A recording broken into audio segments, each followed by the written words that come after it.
mga pasayan yan, sa ninyong half Filipino ending nga ang kulog na ang laing Siargao vlog na sa ninyong makita karon no. And today dili kay kong busy no, nag-focus na jud ko sa akong trabaho, and then nag-lodge ko diri sa Corvada, and then bagahapon na ng mga pasayan yan sa today ni og Cloud9 kauban sa ako mga bag-o nga Amega diri sa Siargao.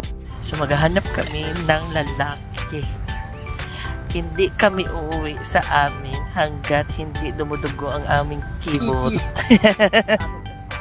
Humana mo nag-sunset viewing diri sa Cloud9 mga pasayan yan. Nag-dinner dine mi diri sa Sev. Kauban sa akong other circle of friends diri sa Siargao. O, diba? Pangdato na sa nga restaurant mga pasayan yan. Nabuslot sa itong bulsa.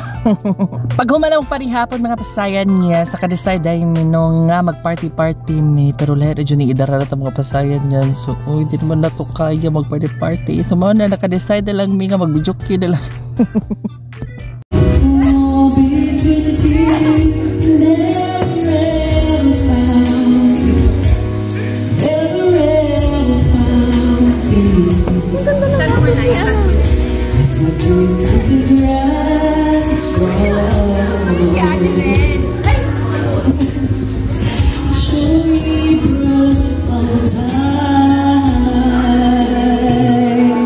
Pag next di ana mga pasayan yan, hindi na sa ko busy no, nagtrabaho radyo ko tibok buntag ana, and then after na ko mag-lunch, naka-decide ko nga mga piling ko diri sa Coco Frio, nag-order ko sa ilang coconut coffee. Nindot ilang ambience mga pasayan yan, sintindahan maski walay aircon, and then nag-meet din sa akong Amega nga si Candice, o diba mo siya si Ivana Alawi mga pasayan yan. So nag-heart-heart ako sa me, and then nag-window shopping naman ta akong plano mga pasayan yan. So, pero nasuya adyo ko ani mga postcards, ganahan ko photography mga pasayan yan. So bonat, mas kitag 150 siya no, nipalit na lang jud ko para at least na ako'y souvenir ka sa Siargao, o diba? Ako bagi, ganahan mo pa itong keychain, t-shirt, bagbag, ako kay postcards sa, pero usually di man jud kong palit og mga souvenirs mga pasayan yan. So okay naman ako na mga videos na ako mga pictures. So mo na siya ang souvenir na ako gikan sa anang lugar.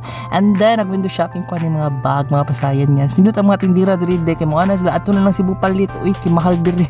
And then nagluling hayo din mi diri sa akong Amega nga si Candice diri sa Siargao Cafe mga pasayan yan. So nag-promise mi sa mo galingon nga amo jud ituloy ang among friendship.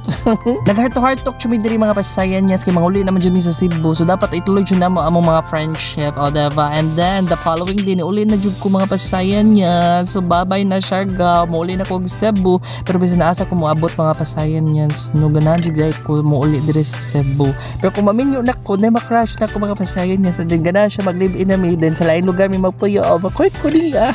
Pero kung ako ang papilion sa akong future husband, future boyfriend, akong piliin dyan nga magpuyo dyan diri sa Cebu. Okay, there's no place like home, o diba? Anyway, more to siya akong Siargao trip no, back to reality ni Tata. Manginabuhi na sa ta diri sa Cebu, and then pag-abot na ko mga pasayan niya, so gihurot na lang dyan akong kwarta. Gipalit ako diri sa Uniqlo, gi-shopping na ko ani nga bag. Anyway, more to siya, bye!